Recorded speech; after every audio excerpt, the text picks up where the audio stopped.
Hello everyone, I am Anurag Sharma. I am instrumental educator from DPS quality. आज के lesson में हम नया इंस्ट्रूमेंट सीखेंगे जिसे हम कीबोर्ड बोलते हैं, जिसे हम सिंथेसाइजर के नाम से भी जानते हैं। तो चलिए स्टार्ट करते हैं। सबसे पहले हम अपनी सिटिंग पोजीशन को समझेंगे। हम हमेशा कीबोर्ड और पियानो को प्ले करते वक्त बिल्कुल बीच में बैठते हैं, ना ही राइट साइड और ना ही लेफ्ट साइड। हमारी सिटिंग पोजीशन ठीक मिडिल में रहेगी, कुछ इस तरह से। सबसे पहले हम ऑक्टेव को जानेंगे, जिसे हम इंडियन क्लासिकल म्यूजिक में सप्तक भी कहते हैं, जो कि 7 वाइट कीज और 5 ब्लैक कीज को मिलाकर 12 कीज का एक ऑक्टेव बनता है। बेसिकली हमारे म्यूजिक में 3 ऑक्टेव होते हैं, लोअर ऑक्टेव, मिडिल ऑक्टेव और हायर ऑक्टेव। पर कीबोर्ड और पियानो का स्केल काफी बड़ा होता है, जिसके कारण कीबोर्ड में ऑक्टेव बढ़ जाते हैं, जिसमें कि कीबोर्ड में 61 कीज तथा 5 ऑक्टेव होते हैं। वहीं पियानो में हमारे 88 कीज और 7 ऑक्टेव होते हैं। अब हम ऑक्टेव यानी सप्तक को प्रैक्टिकली समझते हैं। ये जो आप देख रहे हैं, ये हमारे कीबोर्ड का एक ऑक्टेव है, जिसमें आपको कुछ वाइट और ब्लैक कीज दिख रही हैं। कीबोर्ड में 7 वाइट कीज होती हैं, जिन्हें हम C, D, E, F, G, A, B के नाम से पहचानते हैं, जिन्हें हम नेचुरल नोट कहते हैं। और B के बाद स्केल फिर से शुरू हो जाती है।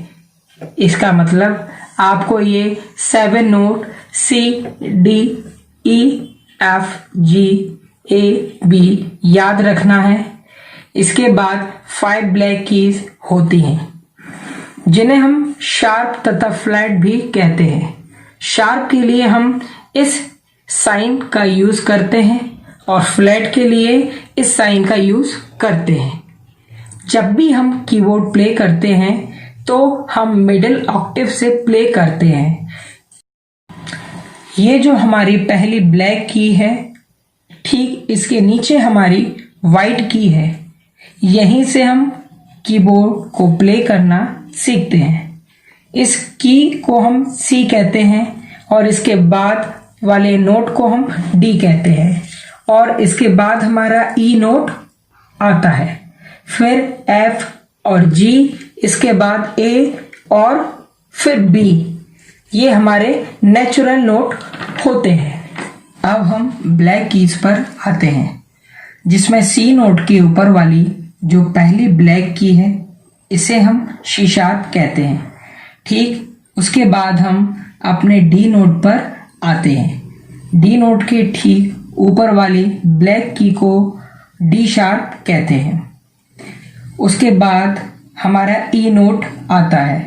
E नोट का शार्प नहीं होता। इसके बाद हम F नोट पर आते हैं और F नोट के ठीक ऊपर वाली ब्लैक की को F शार्प कहते हैं। इसके बाद G नोट के ऊपर वाली की को हम G शार्प कहते हैं, और इसी प्रकार A नोट के ऊपर वाली ब्लैक की को हम A शार्प कहते हैं, जिसमें B नोट का शार्प नहीं होता। ठीक इसी प्रकार हम B नोट के ठीक नीचे वाली ब्लैक की को B फ्लैट भी बोलते हैं, और A के नीचे वाले ब्लैक की को हम A फ्लैट भी बोलते हैं। ठीक ऐसे ही G के नीचे वाली ब्लैक की को G फ्लैट भी बोलते हैं, लेकिन F नोट का फ्लैट नोट नहीं होता।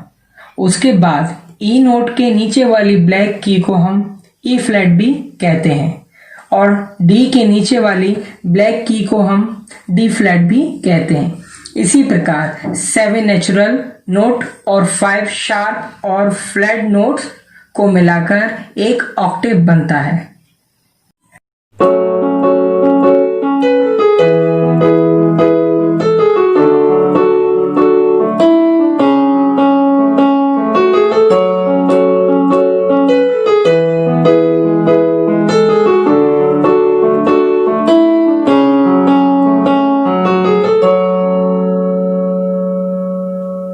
अगली क्लास में हम फिर मिलेंगे एक न्यू लेसन के साथ। तब तक आप प्रैक्टिस करते रहिए। Thanks for watching this video. Thank you.